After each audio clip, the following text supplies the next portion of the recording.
Hallo ihr Lieben, hier ist Jessica. Willkommen zurück zu einem neuen Video. Ich habe vor einiger Zeit 2 Umfragen auf YouTube gepostet. Einmal, in welchem Buch ich malen soll und einmal, welche Stifte ich benutzen soll. Und ich habe eine ganz, ganz liebe Nachricht bekommen, in der gefragt wurde, ob ich doch mal Aquarellstifte benutzen könnte in dem Twilight Garden Buch. Sie hat sich das extra gekauft und ist ein bisschen ratlos, wie sie malen soll. Und weil ich jetzt gerade ein Projekt in World of Flowers beendet habe, dachte ich, ich gehe dieser Bitte nach, auch weil ich eine Abwechslung von Buntstiften brauche, und mache ein kleines Tutorial zu diesem Bild in Twilight Garden von Maria Trolle. Leider habe ich das erste Video, das ich gemacht habe, zu den Eukalyptusblättern gelöscht. Deswegen holen wir das jetzt nach.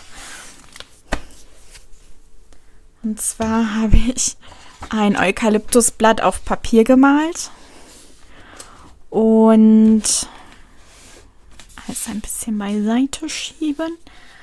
Ich demonstriere euch anhand von diesem Eukalyptusblatt, wie ich es in dem Buch gemalt habe. Und zwar habe ich die Farbe Grünerde genommen, die Nummer 172, und das Blatt einmal komplett ausgemalt. Das Schöne an Aquarellstiften ist, man muss nicht super ordentlich sein.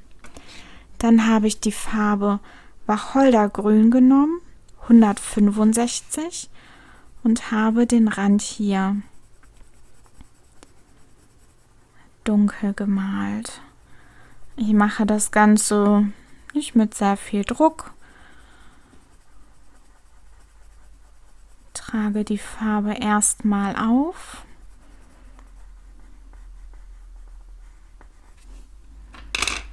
Und dann nehme ich die Farbe Chromoxidgrün 278. Chromoxidgrün 278. Und male den äußeren Rand nochmal ein bisschen dunkler. Das mache ich jetzt schon mit etwas mehr Druck.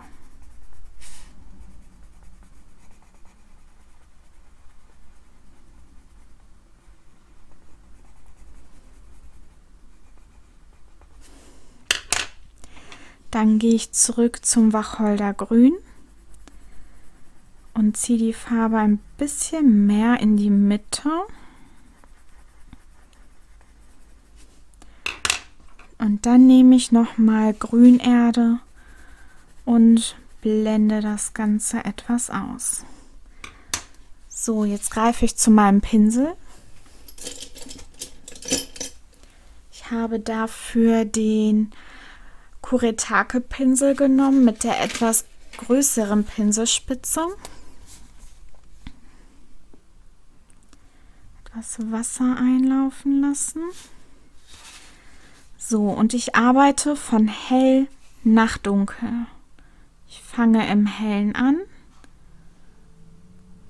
und male in den dunklen Rand rein. Genauso von hier hell nach dunkel. Man muss immer gucken, wo man die Farbe hinschiebt. So, da wo die Farbe noch ein bisschen gelöst werden muss, tue ich das. Und dann tupfe ich die Farbe quasi dahin, wo ich noch ein bisschen Farbe gebrauchen kann.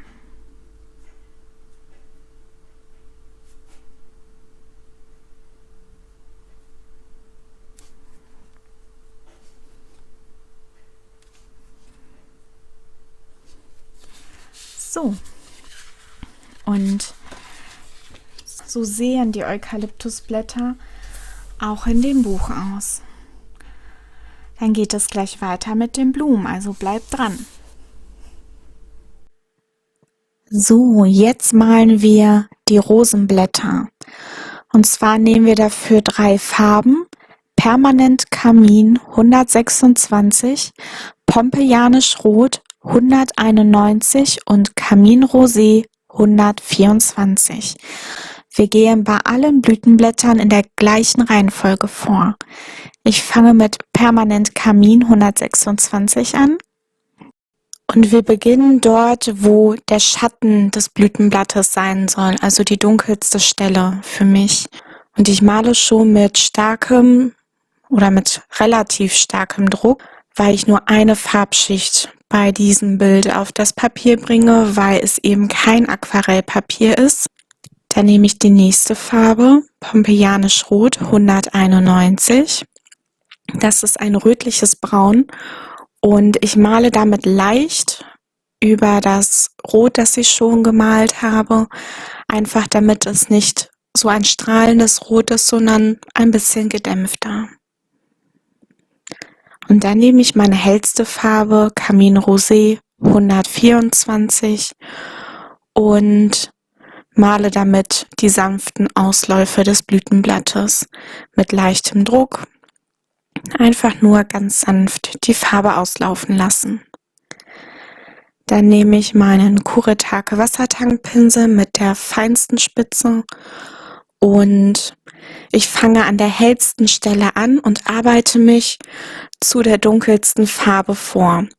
Auf dem Weg sammelt der Pinsel immer mehr Farbe auf, so dass ich dann zum Schluss am meisten Farbe habe und so mein Schatten auch am dunkelsten ist. Dann korrigiere ich hier und da noch ein paar Übergänge, nehme etwas Farbe ab, wo es mir zu viel ist, gerade an den hellen Stellen. Und das gleiche werden wir auch für das nächste Blütenblatt machen, in der gleichen Reihenfolge mit den gleichen 3 Farben.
An dieser Stelle bin ich eigentlich fertig mit meinem Bild, aber mir gefallen die Schatten noch nicht so wirklich. An manchen Stellen sind sie für mich nicht dunkel genug und das sieht man eben erst, wenn die Farbe komplett trocken ist. Und hier mache ich noch ein paar Korrekturen, indem ich Farbe von der Stiftmine nehme und in die Schatten auftrage, dann die Farbe am Papiertuch abwische und mit einem sauberen Pinsel die Farbe nochmal ausblende.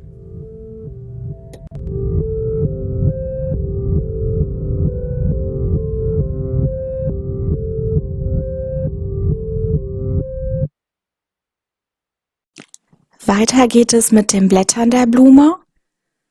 Und zwar nehmen wir dafür das Chromoxidgrün Stumpf 174 und Grünerde Gelblich 168.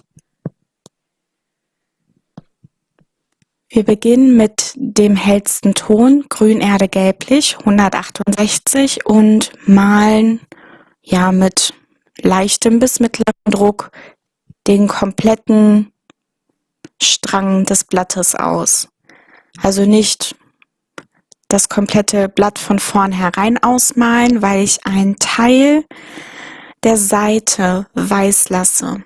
Ich male quasi am dunkelsten rechts vom Strang und lasse links ein bisschen weiß. Jetzt nehme ich mein dunkles Grün, das Chromoxidgrün Stumpf 174 und male rechts an dem Strang eine dunkle Linie damit. Ich benutze schon mittleren bis starken Druck, um diese Linie runterzuziehen.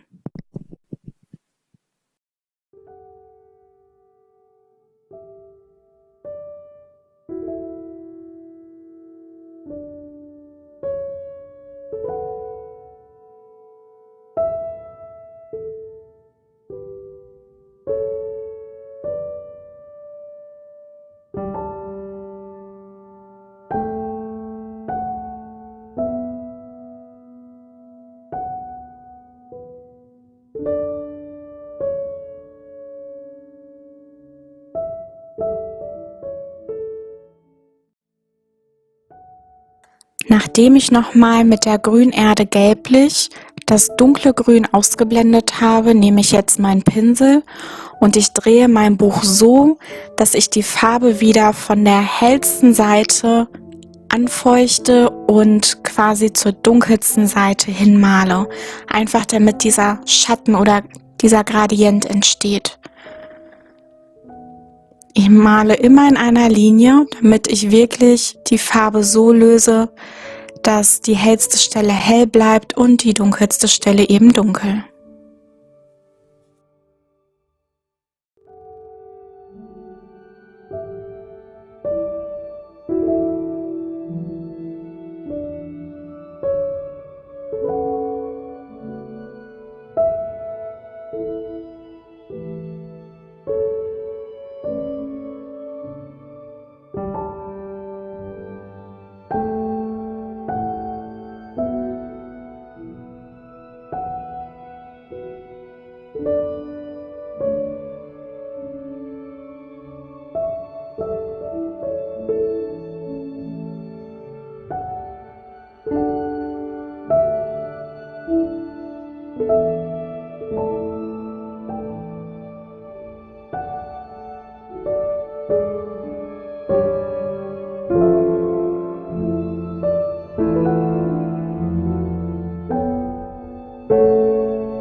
Als nächstes malen wir diese kleinen süßen Blüten an der Seite.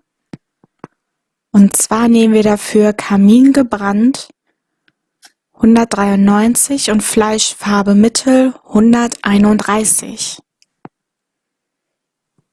Und wir benutzen hierfür eine andere Technik, indem wir direkt die Farbe von dem Stift nehmen, weil diese kleinen Blütenblätter einfach zu fein sind, um da drinnen mit dem Stift direkt zu malen, um genug Farbe drauf zu kriegen. Ich tippe die Farbe ganz sanft rein und achte darauf, dass die Farbe auch gut verteilt ist und lasse die Farbe erstmal antrocknen, bevor ich mit der nächsten Farbe reingehe.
Jetzt nehme ich mir meine zweite Farbe, Fleischfarbe Mittel 131, nehme etwas Farbe auf den Pinsel und male jetzt die restlichen Blütenblätter aus. Ich fange dort an, wo die erste Farbe schon getrocknet ist, einfach damit die Farben nicht ineinander laufen. Man muss auch darauf achten, dass der Pinsel nicht zu nass ist, sonst kriegt man so Tropfen, die die andere Farbe wieder mit auflösen und das Ganze verläuft ineinander. Hatte ich schon bei meinem Testlauf, deswegen bin ich das zweite Mal vorsichtiger. Vielleicht merkt ihr auch, dass ich die Farbe eher von der nicht von der Spitze der Farbmine nehme, sondern eher von der Basis bei dem Holz. Das mache ich aus dem Grund, dass ich die Mine nicht aufweichen möchte an der Spitze, falls ich die später noch für Korrekturen brauche. Sonst ist sie zu aufgeweicht, um damit auf dem Papier zu malen. Das rate ich euch, wenn ihr auch Projekte habt, wo ihr kleine Touch-ups macht, also wo ihr noch mal ein bisschen Farbe mit dem Pinsel aufnehmen wollt. Nimmt es von der Basis der Mine und nicht von der Spitze, sonst weicht euch die Mine auf und ihr werdet hinterher Probleme haben.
Das letzte, das noch fehlt, ist der Hintergrund. Ein super einfacher Hintergrund. Ich habe mich entschieden, den nur in dem oberen Teil des Bildes zu machen und geht auch super einfach mit den Aquarellstiften. Als erstes nehmen wir die Farbe Ultramarin Hell,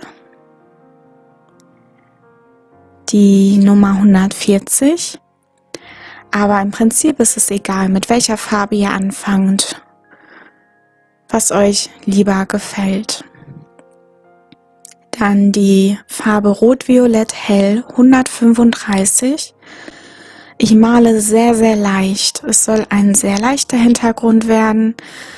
Da, wo ich denke, dass Schatten sind, zum Beispiel da, wo ja Blüten und Blätter sind, da drücke ich ein bisschen mehr oder trage ein bisschen mehr Farbe auf, aber ansonsten male ich alles sehr, sehr hell und leicht. Ich bevorzuge auch die hellste Farbe, das Malte Blau, die 146, zur oberen Blatthälfte hin zu benutzen, weil diese Farbe einfach dann hinterher in das Blatt wunderschön reinblendet und man keine harte Kanten sieht.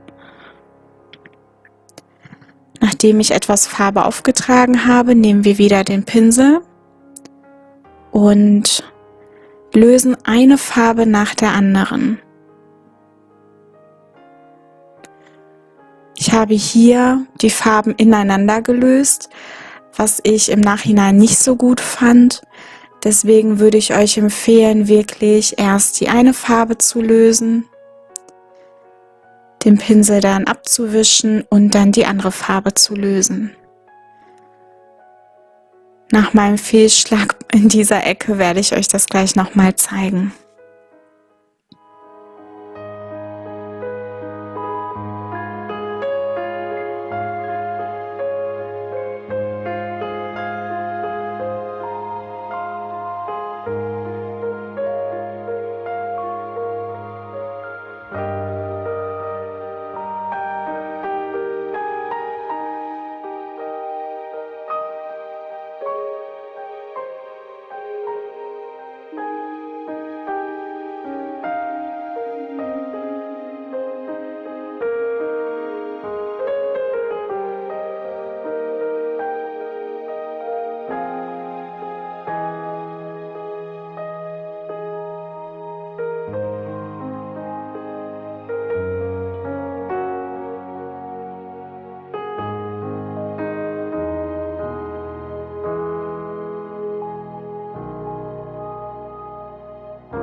Hier habe ich aus meinen Fehlern gelernt und löse erstmal das Lila auf, wische den Pinsel kurz ab und löse dann das Blau auf. Und die Farben laufen von selber ineinander. Damit bekommt man einen schöneren Farbeffekt, finde ich. Die Farben stehen mehr raus und ja, sind nicht so verdünnt und ineinander gemischt, wenn ich die Farben einfach hintereinander weg auflöse, wie ich es zuerst gemacht habe.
Und somit sind wir jetzt fast am Ende von diesem Bild. Ich hoffe, ihr konntet was lernen. Ich hoffe, ihr konntet mitmalen. An diejenigen, die sich Sorgen machen, dass das Papier die Aquarellfarbe nicht aushält oder das Wasser nicht aushält. Ich habe wirklich nicht viel Wasser benutzt. Das Papier in dem Buch ist relativ dick und hat super gehalten. Wenn man es mit Gewichten lagert, dann wälzt sich das Papier auch nicht so doll. Ich hoffe, es hat euch gefallen. Ich hoffe, ihr hattet Spaß. Und wir sehen uns dann im nächsten Video. Bis dann!